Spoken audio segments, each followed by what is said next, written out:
investasi di cryptocurrency, itu kayak kita naik roller coaster gitu ya Pak. It's really exciting gitu kan. Maksudnya the view is great gitu. But kita harus hati-hati banget dan make sure bahwa wahananya itu aman. More of an art than science. Should we be optimistic or pragmatic about crypto and blockchain? Aku pengen bahas juga nih Pak tentang beberapa hal-hal menarik dari cara kerja blockchain technology yang sebenarnya in a way itu prinsipnya ada beberapa yang kalau kita lihat secara face value itu kontradiktif nih Pak satu sama lain. Contohnya blockchain itu kan mengedepankan individual privacy kan Pak. Jadi semua anonymous nih. Kalau kita trade dengan orang di mana aja kita nggak tahu gitu. Saya trade sama siapa, saya trade sama mungkin saya trade sama Presiden Biden atau siapa, kayak nggak tahu kan. Nah, tapi at the same time nih Pak, teknologinya itu dia menjanjikan transparansi dan certainty dalam proses transaksinya. Nah, kalau biasanya nih orang-orang awam gitu seperti saya juga ya Pak, kalau kita lihat nih dua kata-kata ini bersandingan gitu kan, privacy and transparency, ini kan dua hal yang saling bertolak belakang ya Pak. Kok bisa sih gitu kita menciptakan sebuah teknologi yang ensures both privacy and transparency at the same time gitu Pak. Menurut saya ini menarik banget Pak. Ya, jadi mungkin terminologi yang lebih tepat untuk mereka yang bertransaksi di blockchain itu pseudonym ya, bukan anonim juga. Karena sebenarnya ada sosok real individunya di belakangnya. Dan tidak 100% anonim karena di suatu titik akan terbuka siapa yang bersangkutan dan yang bersangkutan pun akan perlu untuk menunjukkan siapa dirinya untuk bisa terpenuhi apa yang ingin dia lakukan. Contoh misalkan, membeli barang menggunakan cryptocurrency. Oke, waktu membayar mungkin pseudonym. Tapi waktu nerima barangnya kan harus ada nama orangnya, betul nggak? Ada alamatnya bahkan. Ada nomor unitnya kalau kita tinggal di apartemennya. Jadi tidaklah anonim dalam sebuah konsep, wah ini sosok yang gelap dan misterius yang kita tidak bisa ikuti atau tidak bisa kita telisik. Justru sebenarnya berkebalikan. Karena pencatatan di blockchain itu secara matematis ya, tergaransi itu integritasnya terjaga dalam artian sangat sulit dimanipulasi. Bukannya tidak mungkin ya, tapi amat sangat sulit dimanipulasi karena konsepnya memakai sistem konsensus yang terdesentralisasi. Konsensus yang terdesentralisasi simpelnya adalah misalkan saat ini di jam ini ya, jam 8.51 saya sedang berdialog dengan Kristi. Saksikan oleh tidak tahu berapa banyak peserta. Catatan ini yang akan dipakai pada saat ada orang yang mengklaim bahwa oh tidak, Yos Ginting sedang jalan-jalan dan makan pagi dengan saya. Yang lainnya akan mengatakan bukan itu faktanya. Ada catatannya. Nah, siapa yang terbanyak mengatakan atau membenarkan sebuah kejadian, itu yang diikuti sebagai the truth. Sebagai yang diterima konsensusnya itu. Nah, masih proses demokrasi sebenarnya, bukan yang benar itu benar-benar benar, tetapi yang memiliki saksi terbanyak dan bersaksi bahwa inilah kejadiannya itu yang diikuti. Ya memang demikianlah kehidupan kita. Demokrasi kan juga suara terbanyak ya. Apa yang paling banyak mengatakan ingin diciptakan maka itu yang diikuti.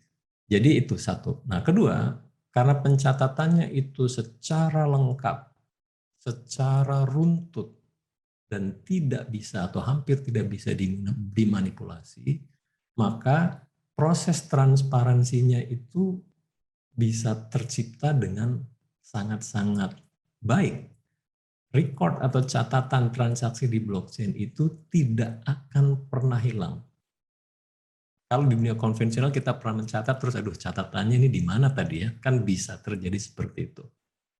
Catatan di blockchain, apakah individunya masih ada atau tidak ada, catatan transaksinya ada. Nah, pada saat nanti ada sebuah keperluan tertentu di mana si individu pseudonym tadi dalam kaitan yang bersangkutan bisa mendapatkan apa yang dia dapatkan, maka identitasnya tersebut dia bisa tunjukkan. Nah, kemampuan atau mekanisme untuk menunjukkan identitas hanya pada saat diperlukan oleh si pemilik identitas ini juga penting.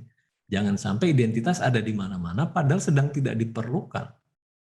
Nah, kalau ini bisa dilaksanakan, ada banyak hal yang bisa kita efisiensikan. Contoh misalkan, kalau kita mau membuka rekening misalkan di beberapa institusi, kita misalkan berencana membuka rekening di 5 institusi hari ini. Ke institusi A kita mengisi data, nama, alamat, tanggal lahir, dan sebagainya. Sudah selesai, menunjukkan KTP dan sebagainya. Ke institusi B apa yang kita hadapi? Kita diminta hal yang sama, kita ulang lagi. Ke institusi berikutnya kita diminta hal yang sama, kita ulang hal yang sama. Kalau kita bisa membuat suatu sistem identitas yang semua pihak bisa diyakinkan bahwa secara matematis ini tidak bisa dimanipulasi, hanya bisa diganti oleh pemiliknya. Dan pemiliknya akan sangat berhati-hati karena setiap tindakan yang dilakukan oleh si pemilik itu catatannya tidak ada yang bisa dihilangkan. Teorinya mengatakan kalau kita memiliki atau ada pihak yang mencatat kegiatan kita secara lengkap, secara runtut, dan tidak bisa dimanipulasi, besar kemungkinannya kita ingin berbuat baik daripada berbuat yang tidak baik, karena catatannya tidak bisa dihapus loh ya. Sekali ada catatan buruk itu catatannya tidak bisa dihapus. Jadi ini yang mungkin nanti meskipun belum ketemu solusi yang paling pas dengan kebutuhan, akan menjadi salah satu terobosan yang patut juga untuk disikapi. Bagaimana sebuah privacy dijaga, tetapi pada saat bersamaan bisa dipakai secara mudah dan memudahkan pada saat identitas itu diperlukan. Dan kalau sampai ada sesuatu, pihak tersebut bisa mempertahankan diri. Saya tidak melakukan itu. Karena apa? Ini lihat catatan transaksi saya. On the other hand, dalam sisi lain, kalau ada penegak hukum yang ingin membuktikan sesuatu juga sangat mudah. Tidak bisa Anda beralasan, ini dia catatannya. Bukan saya yang mencatat loh. Dicatat di blockchain yang diverifikasi oleh ribuan atau mungkin ratusan ribu witness dalam tanda kutip dan tidak bisa tidak. Ini adalah Anda, kan begitu. Jadi potensinya saya kira di situ, Chris. Oke, Pak. Paham. Nah, sekarang kita kan udah bahas soal basicnya cryptocurrency gimana, dan tadi juga kita ngobrolin soal banyak hal yang ternyata unik banget ya Pak soal cryptocurrency. Dan itu juga mungkin banyak orang yang belum tahu, termasuk saya juga tadi, saya juga banyak hal yang saya baru pelajarin dari sini gitu Pak. Nah, sekarang let's talk about gimana sih Pak cara kita untuk lebih wise ketika kita mau invest di cryptocurrency. Karena ini nih pertanyaan yang banyak banget kita dapetin nih Pak dari teman-teman di TIG. Jadi ketika kita kasih pengumuman bahwa oke, kita akan ngobrol sama Pak Yos Ginting gitu ya. Semua pertanyaan itu banyak banget yang nanyain soal ini gitu. Dan specifically ada 2 teman kita, Ivan dan Janet, mereka tanya secara garis besar, apa sih Pak fundamental guideline yang harus kita ikutin atau pahamin sebelum kita memutuskan untuk investasi di sebuah produk kripto tertentu gitu. Kayak karena kan kalau saham bisa lihat laporan keuangannya dan lainnya gitu ya. Kalau kripto apa sih at least guidelines fundamentals yang harus kita pahamin gitu Pak? Ya baik, ini pertanyaan bagus dan saya mengingatkan lagi ini bukan nasihat finansial ya. Jadi sama seperti investasi pada umumnya, saya kira secara umum kita harus memahami objek, institusi atau proyek atau perusahaan di mana kita akan berinvestasi. Kalau tidak paham, jangan tergerak FOMO.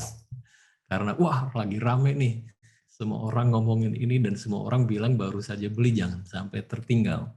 Kita harus tahu apa yang kita lakukan. Saya kira itu prinsip fundamental berlaku di segala aspek. Yang kedua, risiko berinvestasi di kripto itu relatif lebih tinggi atau jauh lebih tinggi dibanding dengan di instrumen-instrumen finansial yang konvensional yang sudah kita kenal. Tapi itu tadi higher risk, higher potential gain juga. Jadi pahami itu. Oleh karenanya kalau toh nanti mutusin untuk berinvestasi, lakukan dari dana yang kita siap untuk kalau harus ternyata proyek yang kita anggap berpotensi ternyata tidak berhasil, ya nilainya bisa menjadi sangat mengecil atau bahkan menjadi nol. Nah, proyek atau kegiatan seperti apa yang memiliki potensi ini more of an art than a science nih, karena kebanyakan ini kan yang kita pahami sekarang atau kita lihat kan proyek rintisan yang baru saja mulai, ya, belum menghasilkan, tapi memiliki sebuah konsep dan ide yang kalau dicerna secara logika itu masuk akal juga. Potensinya benar juga ya, decentralized finance. Ada mekanisme untuk single identity verification misalkan. Ada proses pencatatan untuk surat-surat berharga untuk menghindari adanya duplikasi dan manipulasi data dan sebagainya. Itu make sense ya. Jadi kira-kira mungkin benar ada potensinya.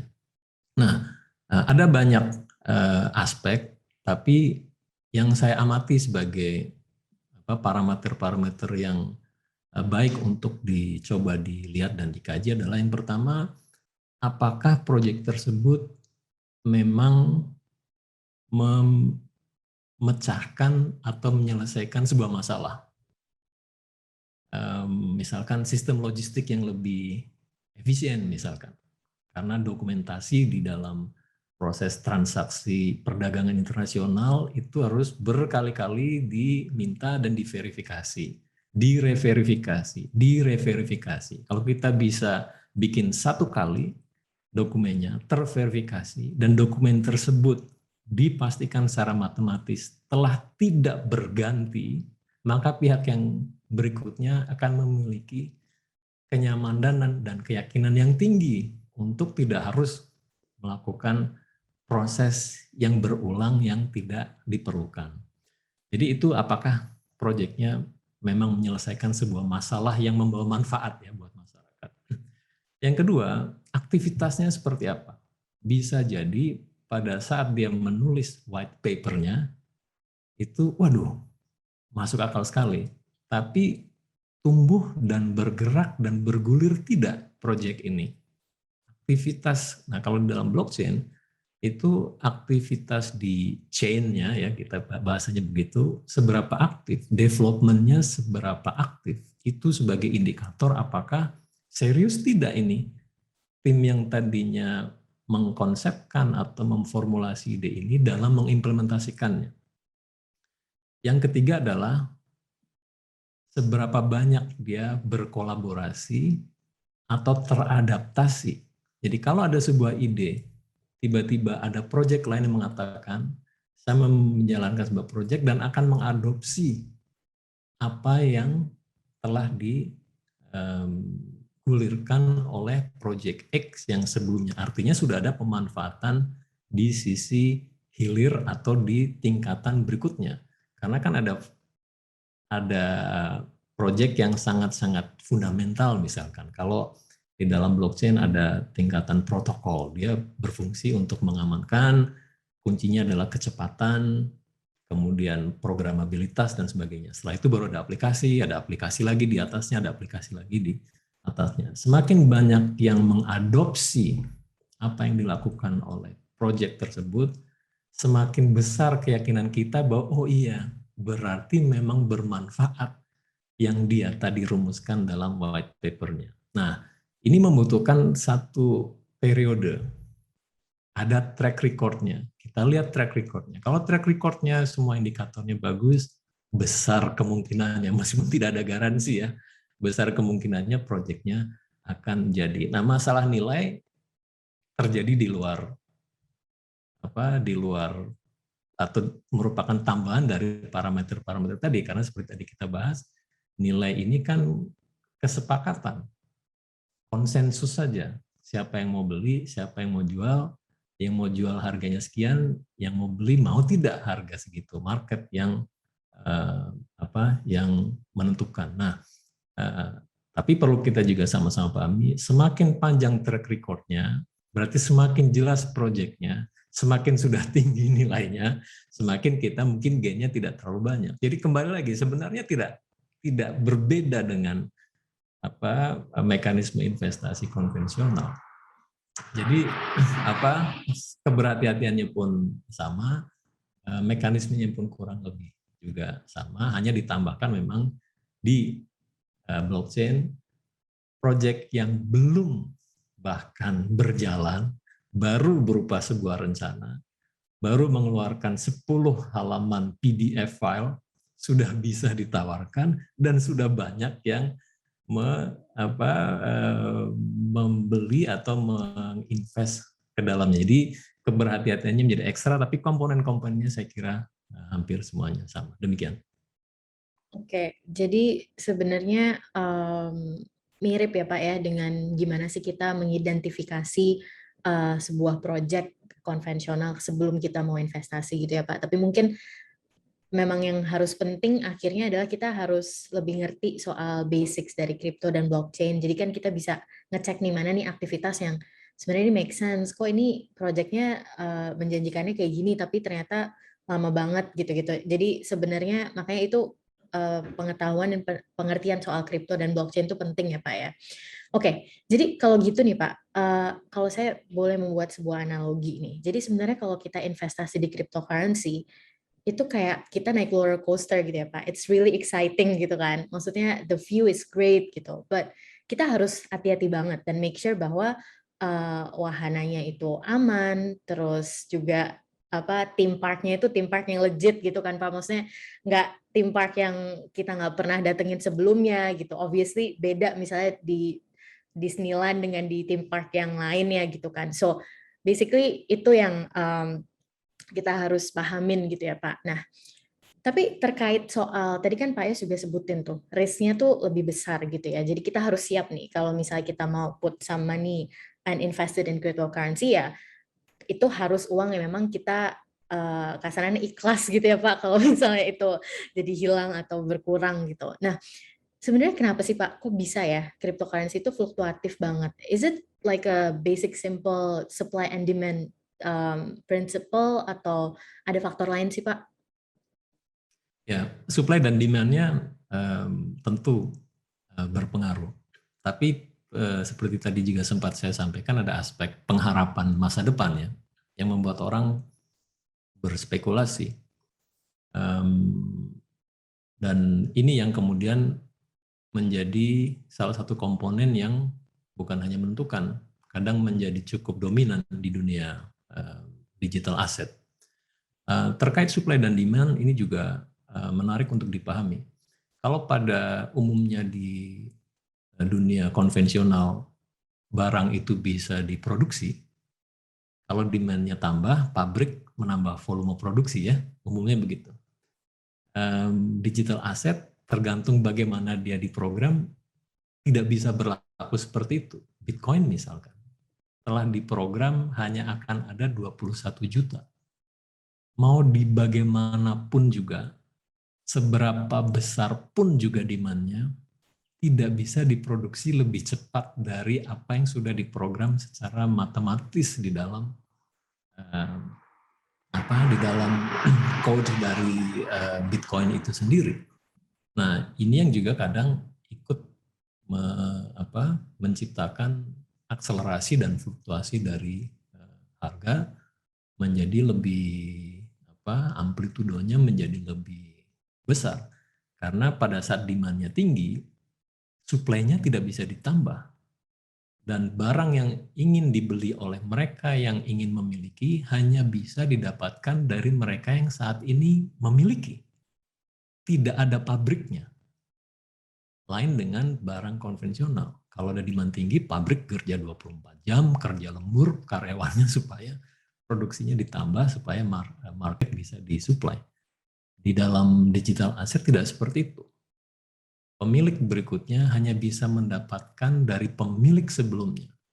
Kalau pemilik sebelumnya memiliki posisi bahwa ini potensinya besar di masa depan dan menyimpannya dan tidak mau menjualnya, maka scarcity-nya menjadi sangat-sangat tinggi karena yang punya pun tidak mau menjual, atau kalau mau menjual ya harganya tinggi. Nah, yang mau beli mau atau tidak? Kalau yang mau beli nanti melihat wah potensinya masih lebih besar lagi dari itu, terjadilah harga tersebut, jadilah harganya tinggi. Dan sebaliknya pada saat tiba-tiba ada berita, waduh ada restriksi dari pemerintah misalkan, atau ada berita bahwa terjadi ini terjadi itu, kemudian turun juga sama, yang sudah pegang, waduh ternyata tidak seperti yang kita kalkulasi, udah deh dilepas aja dulu. Nah, yang mau ngelepas sementara di sana nggak mau beli karena masih menunggu akan bagaimana ke depan, jadilah harganya turunnya menjadi banyak. Saya kira dinamikanya ada di situ, tetapi seiring dengan makin matangnya teknologi ini dan makin matangnya spesifik proyek atau inisiatif, akan semakin landai fluktuasi tersebut karena semuanya sudah semakin jelas. Bahkan nanti mungkin suatu saat sudah bisa diproyeksi sama seperti di perusahaan konvensional. Oh, masyarakat dunia jumlahnya sekian, biasanya percepatan adopsi dari teknologi sejenis ini adalah sekian banyak orang per tahun. Kalau sekian banyak orang per tahun berarti dan sebagainya sudah mulai ada kalkulasi-kalkulasi seperti itu. Sekarang masih belum bisa terlalu diprediksi karena mengkalkulasinya juga cukup sulit. Tapi ini juga merupakan satu kesempatan kita menjadi mereka-mereka yang tergolong early dalam partisipasi di sektor ini. Bayangkan tahun 1990 pada waktu internet diperkenalkan, tidak ada yang terbayang bahwa hari ini sedemikian tidak bisa lepasnya kita dari internet. Bagi mereka-mereka yang waktu itu mengerti potensinya, berinvestasi di perusahaan-perusahaan internet akan mendapat reward yang luar biasa. Tapi siapa bisa membayangkan bahwa hari ini kita bahkan sudah tidak perlu mengetahui bagaimana cara bekerjanya. Yang penting mau telepon bisa pakai WhatsApp call, bisa pakai Skype, bisa pakai segala macam. Kita mau bertransaksi bank bisa, kita mau belanja bisa, mau beli makanan bisa, ya kan. Dulu jual beli di internet, paling orang mau beli barang dari internet, barang yang sudah pasti tidak berubah, buku misalkan, CD music atau DVD movie, ya kan. Tapi sekarang beli makanan bisa berani lewat internet loh.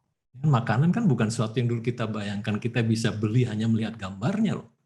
Tapi kan kemudian masyarakat berubah dan timbul kepercayaan dan ternyata bisa. Jadi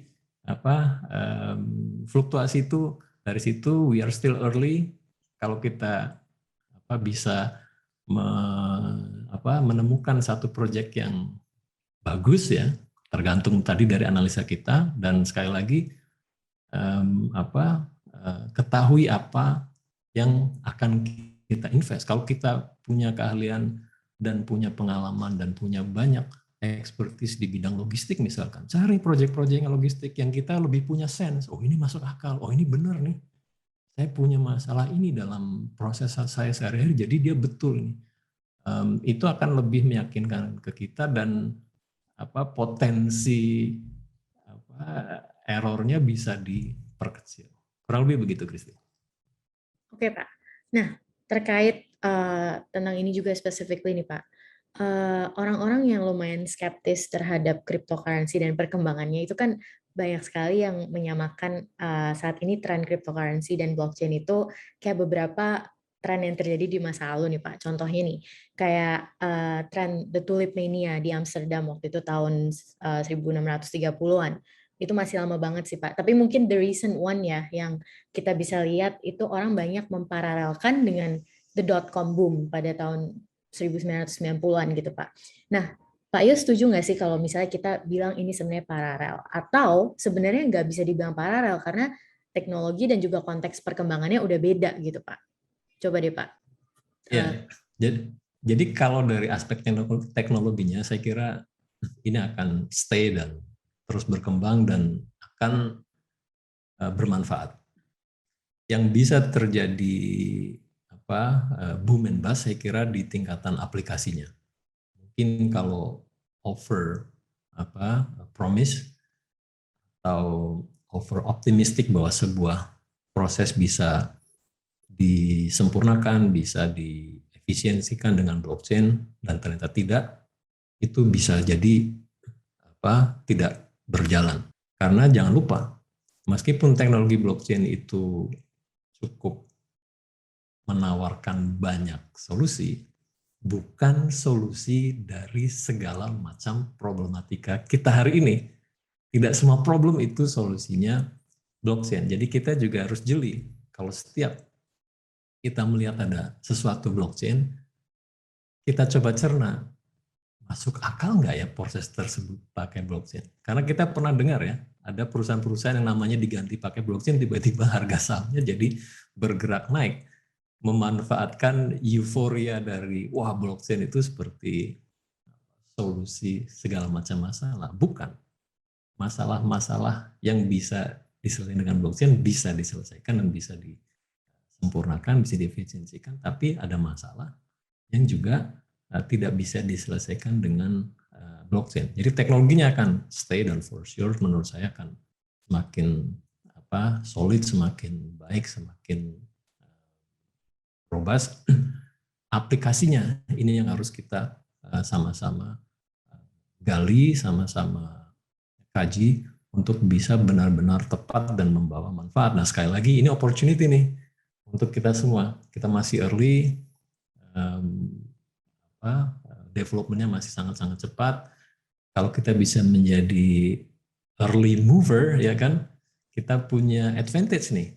Karena orang yang sudah masuk duluan, punya pengalaman duluan, yang lain harus mengejar. Ya belum tentu yang mengejar itu tidak bisa mendahului. Banyak cerita yang bukan yang pertama yang kemudian menjadi yang terbesar dan terbaik, tapi sebagai first mover itu punya advantage tertentu. Kurang lebih begitu, Kristi.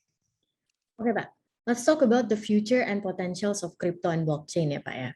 Nah, kalau saya perhatikan nih Pak, conversation about crypto and blockchain itu saat ini masih berkutat di financial benefits-nya aja nih Pak. Padahal sebenarnya mungkin banyak banget gitu potensi-potensi yang belum banyak dibahas oleh orang-orang, padahal sebenarnya penting gitu. Karena kalau saya lihat, apalagi setelah tadi kita ngobrol ya Pak ya, I think blockchain dan crypto ini teknologinya dan juga potensinya itu it's bigger than just sebuah hal yang akan memberikan economic benefits buat kita gitu. It's about creating a whole new system dan teknologi gitu kan Pak.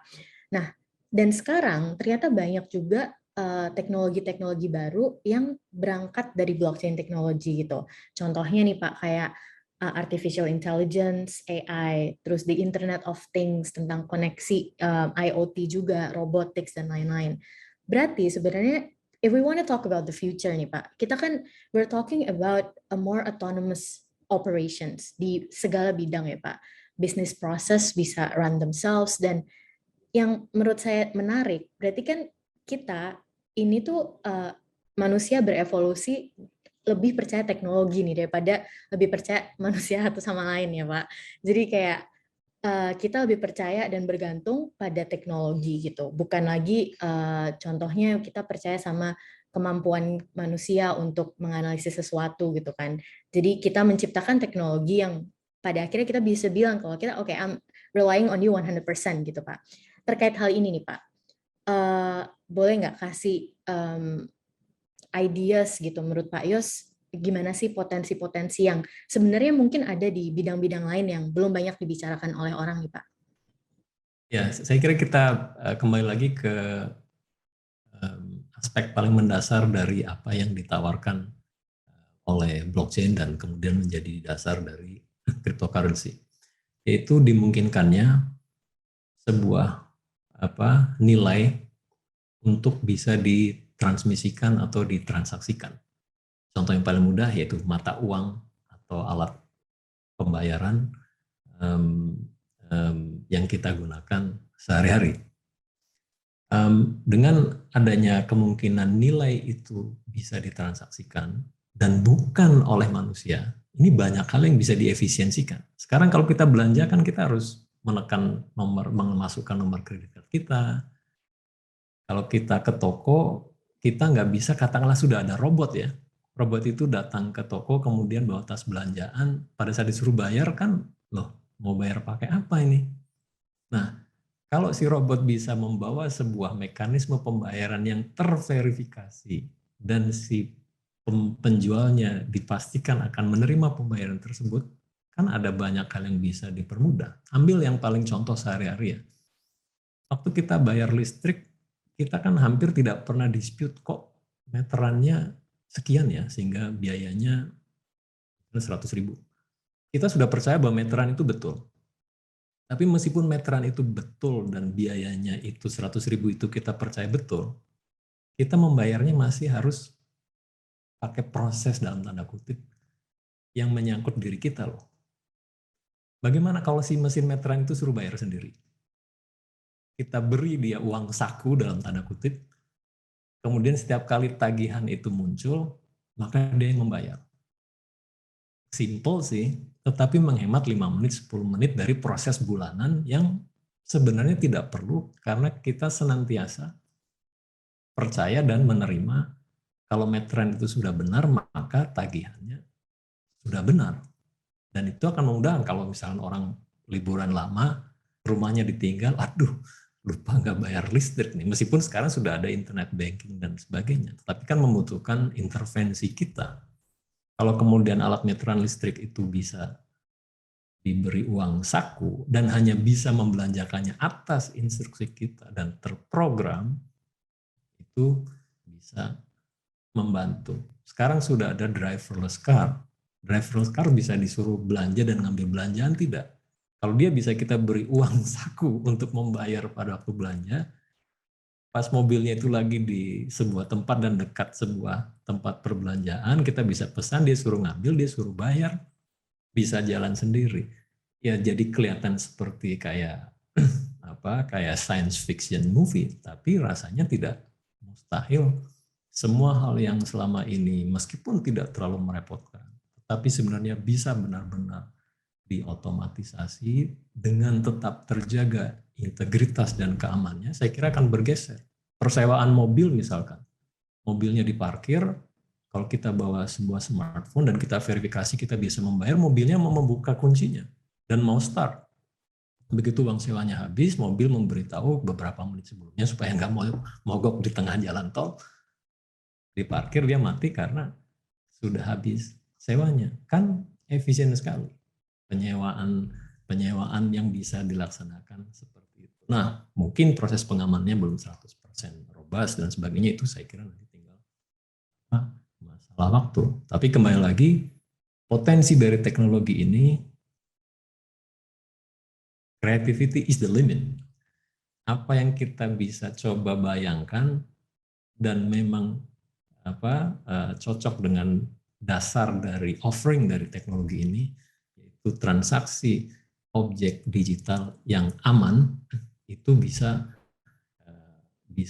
jadi sebuah ide. Dan kalau ini sampai terlaksana, karena sekali lagi tidak ada batas wilayah. Internet, pasar digital aset itu 24 jam ya, tidak pernah tutup karena konsumennya datang dari berbagai penjuru dunia yang selalu ada yang siang hari. Di Indonesia mungkin sedang malam hari, tapi di belahan bumi sebaliknya adalah sedang siang hari. Jadi ini saya kira yang perlu sekali lagi kita manfaatkan, pahami keahlian kita apa, pengetahuan kita ada di mana, pahami blockchain ini.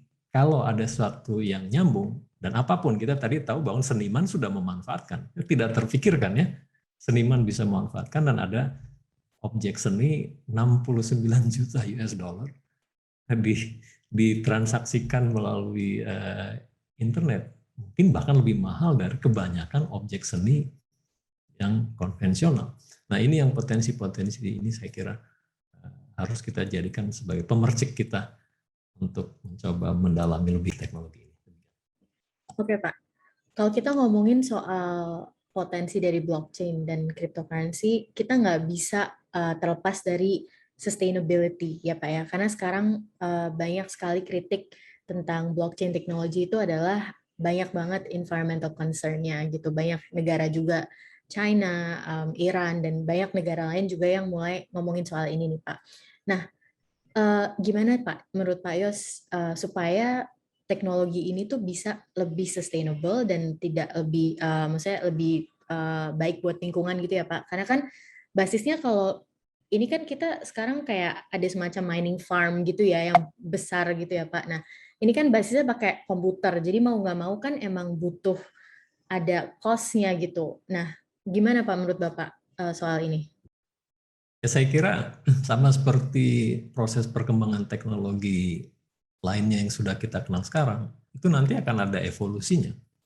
Karena market akan mendorong dan memaksa sebenarnya supaya semua pelaku-pelaku teknologi dan fundamental dari teknologinya bisa mengikuti zaman. Pemakaian energi terjadi di mana-mana. Ada tekanan agar pemakaian energi lebih green, lebih hijau. Ini juga akan terjadi di sektor blockchain. Dan saya sangat yakin, karena tetap ujung-ujungnya itu ada cost benefit rasio yang harus dihitung. Miners yang profesional akan berhitung biayanya berapa, kemudian pendapatannya berapa. Kalau dia bisa mendapatkan source of energy yang lebih green, lebih ekonomis, tanpa diminta sebenarnya, dia akan bergeser sendiri. Apalagi kalau konsumennya atau masyarakatnya secara spesifik mengharuskan itu. Dan masyarakat boleh memilih kan. Karena objek digital atau produk digital kan banyak sekali. Yang mana? Yang paling pas dengan apa yang mereka inginkan sebagai perwujudan dari objek digital yang ingin mereka miliki misalkan. Nanti produsen objek digital juga macam-macam. Senimannya juga punya aliran bermacam-macam. Ya silahkan pilih masing-masing. Kalau mereka ingin mengikuti tren masyarakat di mana saat ini adalah go green dan sebagainya, itu otomatis akan mengikuti dengan sendiri. Karena tidak ada orang yang saya pokoknya asal ikutan aja lah. Meskipun tidak menguntungkan, saya akan tetap terus jalankan. Meskipun diprotes orang, saya akan tetap jalankan. Saya kira tidak, justru di dalam komunitas seperti komunitas-komunitas di blockchain yang sistem komunikasinya berbasis internet ya, informasi sangat mudah dipropagasikan dan apapun yang terjadi sangat mudah dikomunikasikan. Kalau ada seseorang yang spot sesuatu yang tidak benar, itu langsung diberitakan dan bisa menjadi tekanan yang luar biasa. Seperti yang kita tahu ya, kalau ada komplain dari konsumennya bahwa ada sesuatu diumumkan di internet kan pasti akan bereaksi, karena mereka tahu yang membaca tidak hanya 1, 2, 100, 1000, 2000, bisa jutaan, ratusan juta, atau miliar. Jadi saya sih melihatnya bahwa ini akan bergerak sesuai dengan tren dan keinginan dari market. Oke, jadi organically ini sebenarnya akan kayak teknologi-teknologi atau field yang lain ya Pak, misalnya kayak dulu kan oil itu cuma satu-satunya pilihan, sekarang kita punya banyak pilihan energi lain juga gitu. Dulu karbon, sekarang udah pada mulai ke hydrogen misalnya. Jadi perubahannya memang mengarah lebih akan jadi lebih green dan environmentally sustainable. Kalau memang banyak push dari masyarakat yang akan sebenarnya merasakan manfaat dari kripto dan blockchain ini sendiri. Jadi akan mencoba untuk membuat kripto dan blockchain teknologi ini jadi lebih sustainable gitu, supaya lebih bisa diterima juga oleh lebih banyak kalangan. Oke Pak, should we be optimistic or pragmatic about crypto and blockchain? Iya, kenapa nggak dua-duanya? Ya, pragmatis karena faktanya hari ini teknologi tersebut sudah menunjukkan adanya manfaat, mungkin belum 100% memenuhi seluruh keinginan kita, tapi terlihat akan ke arah ke situ, itu faktanya. Yang kedua, ke depannya sangat masuk akal untuk diyakini bahwa ini hanya akan makin membawa manfaat dan hanya makin membesar. Saya secara pribadi melihatnya persis seperti pengalaman saya dengan internet. Awal 1990 saya mengenal internet. Satu, saya terkesima dan takjub. Saya banyak memakai karena saya ada di dunia penelitian di universitas untuk tukar-menukar informasi dan sebagainya. Tapi saat itu, terlepas bahwa setiap hari saya memakai internet, tidak terbayangkan bahwa hari ini internet sedemikian melekat ke seluruh aspek kegiatan kita sehari-hari. Nah, blockchain membawa saya kembali ke masa-masa itu. Apa yang sekarang sedang tumbuh, sedang berkembang, dan potensi ke depannya. Setidaknya untuk saya pribadi, itu saya melihatnya seperti internet. Suatu saat akan menjadi bagian tidak terpisahkan dari proses kehidupan kita sehari-hari. Di bagian mana dan akan seperti apa, belum terbayang. Mulai ada sedikit-sedikit kalau kita ngeliat proyek-proyek, oh iya mungkin akan begini, akan begitu. Tapi persisnya nanti akan berevolusi menjadi seperti apa, kita tidak bisa membayangkan saat ini. Tetapi bahwa akan menjadi bagian, saya punya keyakinan yang sangat besar. Jadi saya usul dua-duanya, pragmatis juga optimis. Kita lihat fakta hari ini dan kita manfaatkan secara baik, kita tangkap potensi masa depannya sekaligus. Ya, oke Pak. Bagus banget tadi jawaban Pak Yos, karena memang berarti dalam segala hal ya Pak ya, dalam hidup kita tuh kita harus objektif melihat fakta yang ada, nggak hanya fokus dengan all the hopes in the future dan apa aja sih potensi-potensinya, tapi kita harus bisa mix dua hal tersebut dan kita mengambil decision sendiri gitu Pak. Makanya sesuai nih dengan prinsipnya kita di Informed Generation kan, kita pengen teman-teman di luar sana dalam segala hal lah, kita mencoba untuk nggak hanya cepat-cepat mengambil decision atau percaya sama sesuatu, tapi kita gather dulu informasi, kita gather dulu fakta yang ada. Nggak apa-apa, kita pasti semua orang subjektif gitu ya Pak, pasti ada gitu. Cuman kita harus bareng-bareng nih mencoba supaya dunia kita lebih baik juga dan lebih membawa manfaat.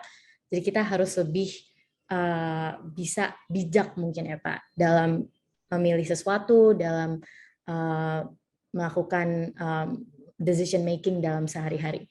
Oke Pak, thank you so much. It was a very delightful talk. For me personally, I learned so much. Banyak sekali tadi yang isu-isu yang maksudnya saya sebenarnya belum dapetin gitu Pak di mainstream media, atau mungkin juga saya mencoba pelajarin dari YouTube gitu kan. Maksudnya banyak pembahasan-pembahasan fundamental yang pada akhirnya benar-benar membukakan perspektif baru nih tentang blockchain dan cryptocurrency. Dan saya harap teman-teman juga yang nonton mendapatkan manfaat sebesar yang saya dapetin juga. Thank you so much ya Pak Yos ya. Terima kasih, sukses selalu buat The Informed Generation.